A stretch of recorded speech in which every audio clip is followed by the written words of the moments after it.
Hello, I'm Dr. Shita Kulkarni Modi, pediatric hematologist and oncologist at BCI Surat. Thrombocytopenia. Thrombocytopenia is a condition जब platelet number कम हो जाता है। वो बचपन में कंजेनिटल भी हो सकता है जिसका कारण, या फिर एक्वायर्ड यानी जैसे बड़े बड़े होते रहे तो भी कॉज हो सकता है। इन्फेक्शन की वजह से हो सकता है। कई बार इम्यूनिटी डिसरेगुलेशन, कहने का मतलब है शरीर अपने आप से ही लड़ने लग जाता है, जिसकी वजह से प्लेटलेट्स टूट जाते हैं। तो हाउ टू मैनेज थ्रोम्बोसाइटोपेनिया?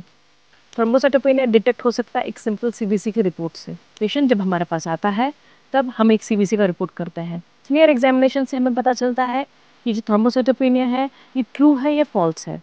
कई बार फॉल्स थ्रोम्बोसाइटोपेनिया मिलता है। दैट मीन्स प्लेटलेट जब एक दूसरे को चिपक जाते हैं तो प्लेटलेट नंबर भी कम हो जाता है, पर इसमें पेशेंट को कोई सिम्टम्स नहीं होते हैं, इसलिए हमें ट्रीट करने का जरूरत नहीं पड़ता है।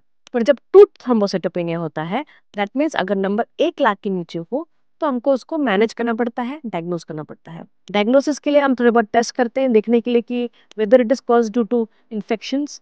कई बार माइक्रोन्यूट्रिएंट जैसे कि विटामिन B12 की वजह से भी थ्रोम्बोसाइटोपेनिया हो सकता है, और या फिर ऑटो इम्यूनिटी के जो डिसऑर्डर्स होते हैं, या फिर कई बार होता है कि इम्यूनिटी बहुत कम हो जाती है जैसे प्राइमरी इम्यूनोडेफिशिएंसी डिसऑर्डर्स या फिर HIV, इसमें थ्रोम्बोसाइटोपेनिया हो सकता है। जो बीमारी हम सस्पेक्ट कर रहे हैं उस हिसाब से हम टेस्ट करते हैं।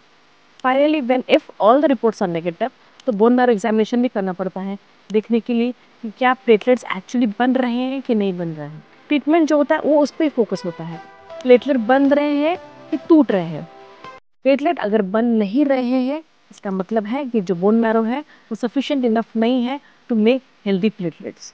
इस केसेस में हमको immunosuppressive therapy that is IST देना पड़ता है, या फिर the best bet cure is stem cell transplantation. Second है, प्लेटलेट बन तो रहे हैं पर कारणवश वो टूट जा रहे हैं, as in due to post viral infections, या फिर ड्यू टू ड्रग्स, या फिर ऑटो इम्यूनिटी की वजह से।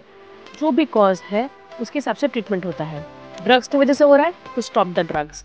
If it is due to viral तो usually by the end of से 1 to 1.5 मंथ्स के बाद प्लेटलेट्स धीरे धीरे रिकवरी हो जाती है। Don't have to do much. Micronutrient deficiency होता है जैसे vitamin B12, then healthy eating habits, low junk food intake और गुड B12 सप्लीमेंट से प्लेटलेट्स नॉर्मल हो जाते हैं।